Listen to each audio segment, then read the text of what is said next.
When Sarah first presented her findings to the Naval Heritage Board in 2022, she met exactly the resistance she expected. Rear Admiral Marcus Thornton, a man whose entire career had been built on maintaining the pristine image of Australian naval history, sat across from her with barely concealed contempt. Distinguished, silver-haired, impeccable in his dress whites, Thornton represented everything Sarah had learned to navigate around. Institutional memory that valued appearance over accuracy. Heritage that preferred comfort over truth. "Commander Chen," he said with the kind of smile that never reaches the eyes, "we appreciate your passion, truly.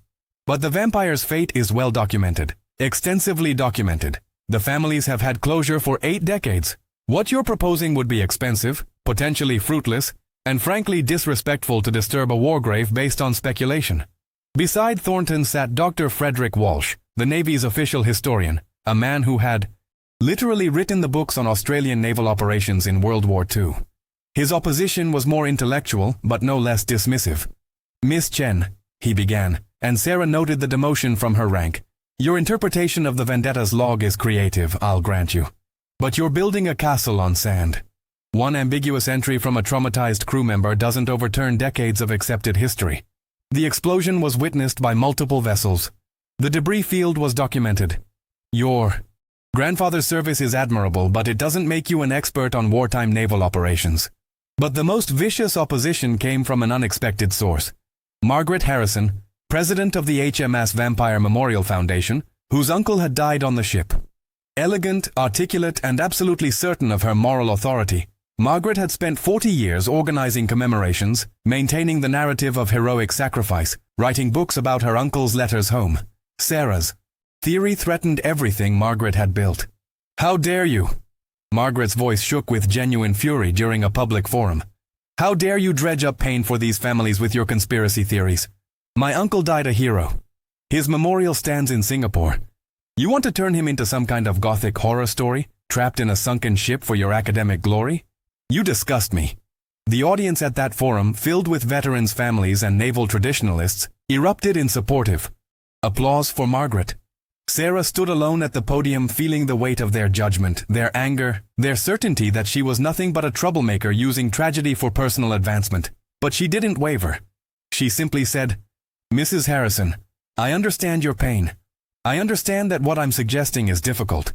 But if there's even a chance that your uncle and 196 other men are still there, waiting to be properly recovered, don't they deserve that? Doesn't the truth matter?" The silence that followed was hostile, cold. Someone in the back shouted, "The truth is they're heroes, leave them alone." Others joined in. Sarah gathered her materials, feeling every eye on her, every judgment, every dismissal. Admiral Thornton stood to formally close the inquiry. "The board's decision is final. No resources will be allocated to pursue Commander Chen's theory. This matter is closed." But Sarah Chen hadn't survived 15 years in a male-dominated field, hadn't earned her doctorate while pulling night shifts on naval vessels, hadn't carried the weight of being a visible minority in the service by giving up when institutions said no. She had anticipated this outcome.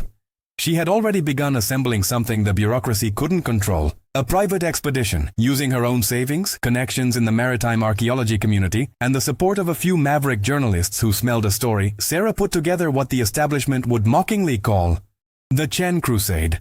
A modest research vessel, the Southern Cross, leased from a Malaysian oceanographic institute. A crew of 6 experienced divers, most of them former military like herself, all of them believers. State-of-the-art sonar equipment borrowed from a university willing to list this as research, and coordinates derived from thousands of hours of cross-referencing wartime logs, Japanese attack records, ocean current models, and that single haunting entry. "Thought I heard knocking." When word got out that Sarah was proceeding without naval approval, the backlash was swift and severe. Admiral Thornton issued a statement calling the expedition reckless, unauthorized, and potentially illegal tampering with a war grave. Dr. Walsh published an editorial titled, "When Obsession Trumps Scholarship, The Dangerous Romanticism of Amateur Historians." Margaret Harrison went on radio programs, her voice breaking with emotion, describing Sarah as a vulture picking at the bones of heroes for her own ego. Social media exploded with hashtags, "Null respect the vampire," "Leave them in peace," "Chen's crusade is disgraceful." The comments were brutal. "Who does this woman think she is? Attention-seeking at its worst. She should be court-martialed." Sarah read every comment, absorbed every attack, felt every ounce of their contempt. And still, on a cold morning in November 2024, the Southern Cross left port in Kuantan, Malaysia, heading to coordinates that might contain nothing but empty ocean floor. Her second-in-command, Lieutenant James Morrison, a grizzled former submarine rescue specialist, put a hand on her shoulder as they cleared the harbor. "You know this could ruin you, right? If we find nothing, Thornton will have your commission. Walsh will make sure you never publish again. And Harrison? God, the families will never forgive you." Sarah looked out at the water, mercury gray in the dawn light. "James," she said quietly, "my grandfather told me something before he died. He was on HMAS Vendetta that day. He was 17 years old, terrified, watching Singapore fall, watching ships burn. And he swore to me, with tears in his eyes, that when Vampire went down, she didn't explode. She listed, she was on fire, but she went under intact. He heard the knocking too. He heard it through the hull of his own ship, metal on metal, the sound of men trying to get out. And it haunted him for 60 years because nobody believed him, nobody investigated, nobody wanted to complicate the narrative of heroic sacrifice with the possibility of trapped survivors. If I'm wrong, I'm wrong. But if I'm right and I do nothing, I become complicit in abandoning them." The silence on the bridge was absolute. The crew, listening, felt the weight of that confession. This wasn't academic curiosity. This was personal. This was a promise made to a dying man who carried guilt for 8 decades because he couldn't make anyone listen. 3 days later, after methodical sonar sweeps of a 10-square-mile search grid, the screens lit up with a signature that made the entire crew freeze. A large metallic object, approximately 320 feet in length, sitting upright on the seafloor at a depth of 310 feet. The dimensions matched HMAS Vampire exactly. The orientation suggested controlled sinking, not catastrophic explosion. Sarah's hands trembled as she zoomed in on the sonar image. The ship appeared remarkably intact. Too intact for the official story to be true. "Get me Admiral Thornton on satellite phone," Sarah said, her voice steady despite the adrenaline flooding her system. When Thornton's irritated voice crackled through 20 minutes later, Sarah didn't waste time on pleasantries. "Admiral, we've located a destroyer at these coordinates, matching Vampire's specifications. I'm requesting immediate naval support for investigation and possible recovery operations." Thornton's laugh was sharp, dismissive. "Commander Chen, you found a wreck. The ocean is full of them. This proves nothing, and I'm certainly not diverting resources to support your unauthorized expedition. When you return to port, we'll be discussing your future with the service." Thornton out. The line went dead. Sarah looked at her crew, saw their anger mirroring her own. Dr. Yuki Tanaka, the expedition's maritime archaeologist from Tokyo University, spoke up in her precise English. "Commander, under international maritime law, if this is Vampire, it's a war grave. We have authority to investigate for identification purposes. We don't need his permission." Sarah nodded slowly. "Gear up. We're going down." The descent into the deep felt like sliding backward through time. As Sarah and James sank through the water column, light fading from blue to gray to the deep twilight of the abyss, Sarah's mind raced through everything that could go wrong. Nitrogen narcosis, equipment failure, structural collapse of an 83-year-old wreck, or worse. Finding nothing. Proving the skeptics right, destroying the last shreds of her credibility. At 250 feet, their lights cut through the murk, and James grabbed her arm, pointing down. There, emerging from the darkness like a ghost ship sailing through eternity, was HMAS Vampire. Her bow still proud, her guns still trained at the sky, her hull scarred and rusted but undeniably, impossibly intact. No massive blast damage, no scattered debris field, just a ship that had gone down fighting and come to rest on the bottom, whole. Sarah's breathing accelerated, the sound loud in her own ears through the regulator. The official story was wrong, completely, catastrophically wrong. They descended to the main deck, their lights playing across corroded metal, across gun emplacements still loaded, across the bridge windows somehow still containing fragments of glass. Everything spoke of rapid but controlled sinking, of a crew fighting until the end, of a ship that hadn't been blown apart but had been abandoned or overwhelmed. James checked his dive computer, signaled they had 20 minutes at this depth before needing to ascend. They moved toward the sealed hatch that led to the crew quarters. The hatch was dogged tight from the inside. Sarah's light illuminated the wheel mechanism, frozen by rust and pressure, and beneath it, something that made her heart stop. Scratches in the metal. Fresh, or rather, freshly exposed where marine growth had been torn away. Frantic scratches. Desperate scratches. Someone had tried to open. This hatch from the inside tried and failed and died trying. James saw it too. His eyes met hers through his mask, wide with horror and understanding. They worked for 15 minutes with crowbars and specialized tools, leveraging against decades of corrosion, and finally, with a groan that Sarah felt in her bones, the hatch began to turn. It opened 6 inches, then a foot, and then a rush of water. Pressurized ancient seawater that had been sealed in the ship for 83 years came flooding out. Along with something else, personal effects, floating, preserved by the cold and darkness and sealed environment, letters, photographs, a harmonica, a wedding ring still attached to a finger bone. And then Sarah shone her light into the compartment and saw them. Skeletal remains in naval uniforms, still at their stations, still wearing their life jackets, positioned in groups as if they'd gathered together when the lights went out and the air ran thin. 197 souls who hadn't died in the initial attack, who had survived the sinking, who had been sealed in when the ship went down, either by battle damage or by protocol or by cruel accident, who had spent their final hours in darkness waiting for rescue that never came. James was cursing into his regulator, a steady stream of horrified disbelief. Sarah was crying behind her mask, her light moving from body to body, seeing details that would haunt her forever. A skeleton with arms around 2 others, a protective embrace preserved in death. Another clutching a photograph, still visible through the protective plastic. A third at what looked like a makeshift altar, with a Bible sealed in a watertight container. They hadn't died instantly. They'd lived long enough to hope, to pray, to say goodbye. The ascent was a blur of decompression stops and silent horror. When they broke the surface, Sarah could barely speak. The crew helped them aboard, saw their faces, and knew immediately that everything had changed. Sarah's first words were, "Get me every media outlet you can find, and get me Admiral Thornton again. Tell him if he doesn't answer, I'm going to the press with video footage." This time, Thornton answered immediately. His voice was tightly controlled. "Commander Chen, I understand you've accessed the interior of the wreck. I'm ordering you to cease all operations immediately and return to port. That's a direct order." Sarah's voice was cold, clear, carrying across the deck where her crew had put the call on speaker. "Admiral, with all due respect, I don't take orders from you right now. I'm a civilian expedition leader at this moment, and what I've found isn't just a wreck. It's evidence of the greatest cover-up in Australian naval history. HMAS Vampire didn't explode. She sank intact with her crew sealed inside. They survived the attack. They died slowly, waiting for us. And you've been telling their families for 83 years that they died instantly, heroically, when the truth is they were abandoned." The silence on the line was absolute. When Thornton spoke again, his voice had changed, sharp with panic barely held in check. "Commander Chen, you don't know what you're talking about. The historical record is a lie." Sarah's voice cracked with emotion.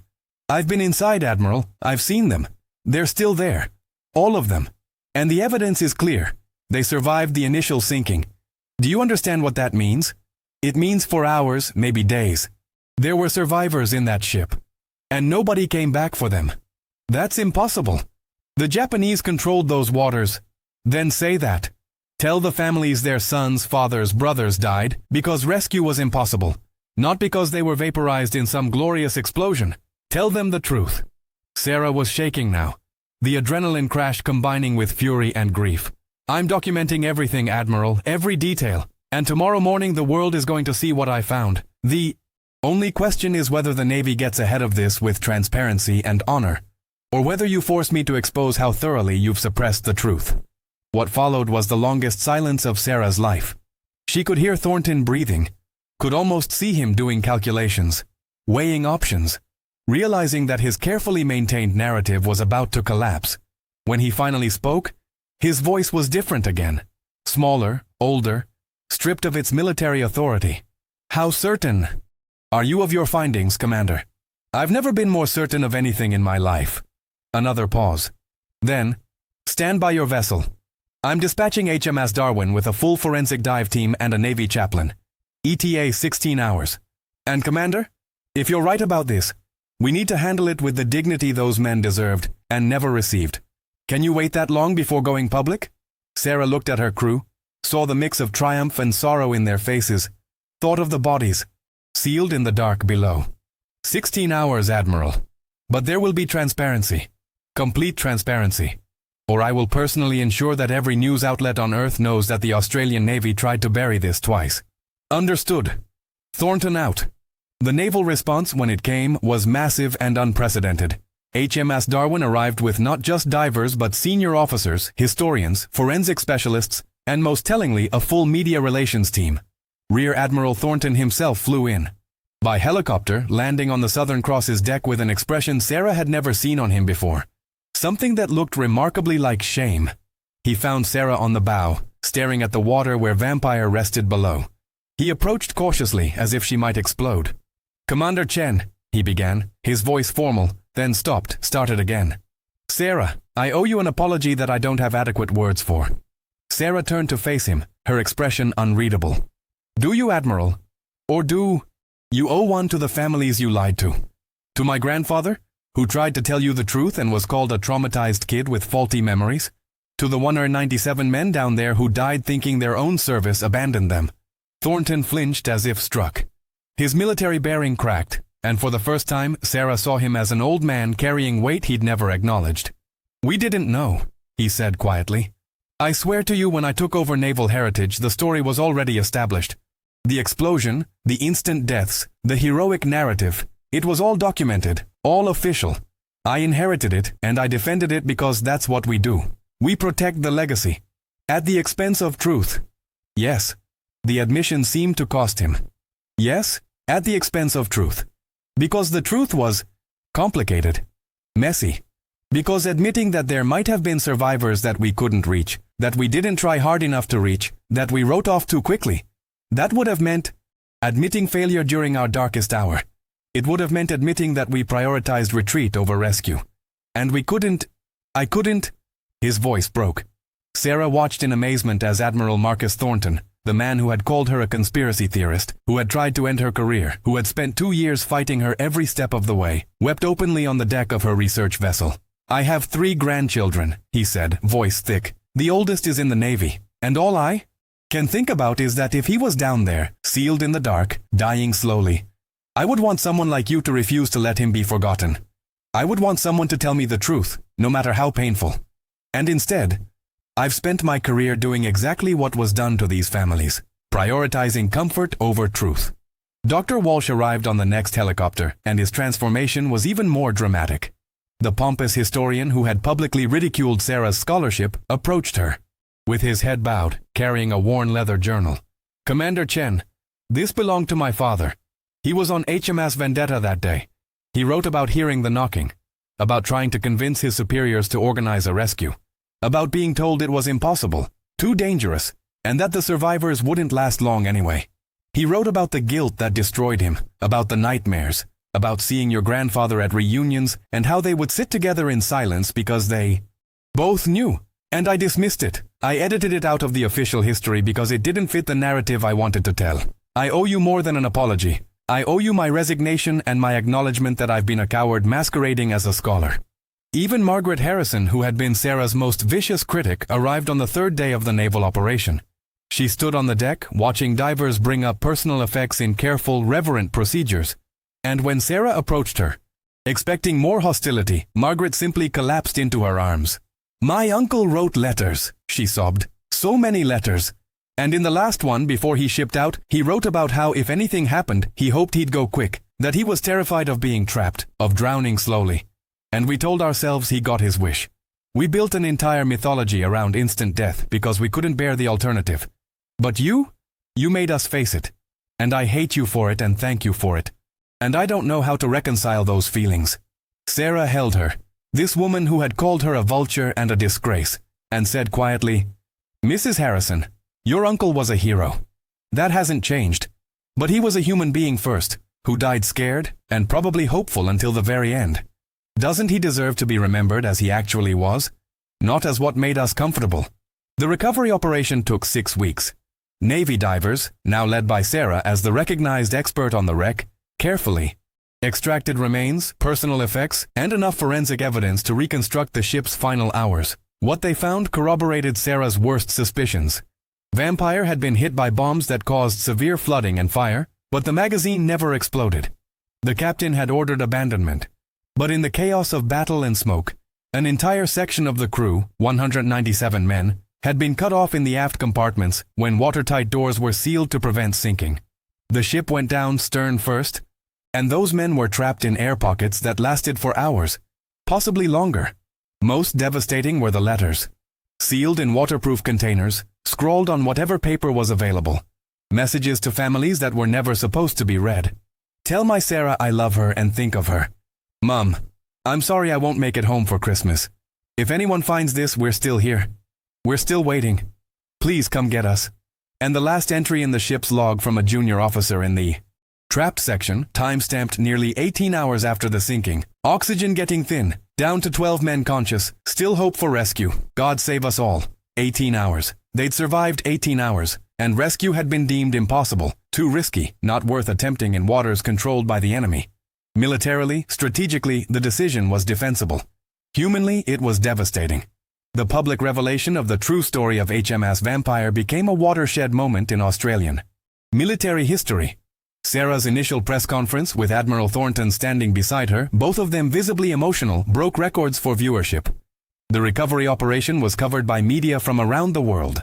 And the conversation it sparked about military transparency, about how we honor the dead, about the difference between comfortable myths and difficult truths, reverberated through military and civilian circles alike. The Australian Parliament called for a full investigation into historical record-keeping and official narratives. Admiral Thornton, rather than being quietly retired as expected, spearheaded the inquiry with a passion that surprised everyone. He gave testimony that made headlines. We have a sacred duty to the truth, even when it's uncomfortable. Especially when it's uncomfortable. Commander Chen showed more courage and honor in pursuing this investigation than I showed in my entire career protecting comfortable lies. The Navy must do better. I must do better. Dr. Walsh published a revised history of the vampire, co-authored with Sarah, that became required reading in military academies. In his introduction, he wrote, I spent 40 years crafting narratives that made heroes out of complex men and sanitized tragedy into comfortable patriotism. It took a junior officer with more integrity than ego to show me that real honor lies not in the stories we want to tell, but in the truths we have the courage to face. Margaret Harrison worked with Sarah to create the true HMAS Vampire Memorial in Canberra, a stunning installation that featured not just the names of the dead, but the letters they'd written, the personal effects recovered, and most powerfully, an audio installation where actors read the final log entries. It was raw, painful, and absolutely honest. At the dedication, Margaret spoke. My uncle deserved better than a comfortable lie. They all did. Thank you, Commander Chen, for loving them enough to tell the truth. The 18 bodies of the 197 sailors were laid to rest with full military honors in a ceremony that drew thousands. Sarah, promoted to captain by special commendation, gave the eulogy that reduced the crowd to tears. These men didn't die the easy death we wanted for them. They died harder, scarier, in darkness, and with hope fading slowly. They died human deaths, messy and frightening and real. And for 83 years, we did them the disservice of pretending otherwise because it made us feel better. Today we finally honor them truthfully. We acknowledge their fear alongside their courage. We recognize their suffering alongside their sacrifice. And we promise that never again will we prioritize our comfort over their truth. But perhaps the most unexpected revelation came during the closing ceremonies when Sarah revealed something she'd kept private until that moment. She approached the microphone and pulled out a faded photograph. This is my grandfather, Able Seaman David Chen, on HMS Vendetta, 1942. He heard the knocking from Vampire that day. He tried to convince his superiors to attempt rescue. He was ignored. And he lived with that guilt until the day he died, believing he'd abandoned his fellow sailors. Sarah's voice broke. But I found something in the wreck that I need you all to hear. She played an audio file, a reading of one of the letters found sealed in the ship, from a petty officer named James Morrison, no relation to Sarah's second-in-command. A coincidence? That felt like fate. The letter read, We heard someone on the hull this morning, banging back at us. Morse code, I think, but too faint to make out. Gave us hope for a bit. Whoever you are out there, if you tried, thank you. If you couldn't reach us, we understand. Don't blame yourself. You did what you could. The silence in the crowd was absolute. Sarah continued, tears streaming. Grandpa, you heard them, and they heard you, and they forgave you. They forgave all of you who tried and couldn't, who wanted to and weren't allowed. They forgave us for taking so long to find them. Now we have to forgive ourselves and do better. The story of HMAS Vampire changed naval protocols around the world. New international agreements on war grave investigation. New standards for historical transparency. New training on the importance of truth over narrative. And at the center of it all was Captain Sarah Chen, the woman who had been called a conspiracy theorist, a vulture, a disgrace, and who had instead proven that real honor isn't found in comfortable stories but in the courage to face uncomfortable truths.